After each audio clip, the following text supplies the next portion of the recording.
আসসালামু আলাইকুম স্যার, গান্দা সহ তিনজনকে আটক করেছি স্যার। চাচা শুকনা কি আছে? হ্যাঁ, শুকনা আছে।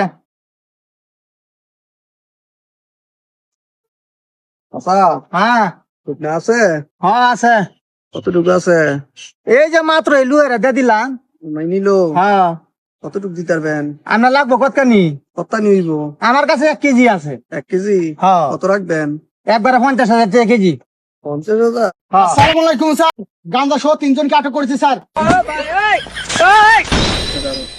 টাকা কম সবরা আছে তো না? 500 টাকা কেজি, 500 টাকা কেজি। 800 টাকা? হ্যাঁ। সবাই না কইলেন 50,000? আরে না না, শুকনা সুপারি কি আর কেউ 50,000 টাকা কেজি কিনে নিবো? 500 টাকা কেজি। শুকনা সুপারি? হ্যাঁ, তো আপনি কি মনে করছেন গাঞ্জা? শুকনা সুপারি 500 টাকা কেজি। কথাটা পাল্টে গেল একটি স্যালুটে।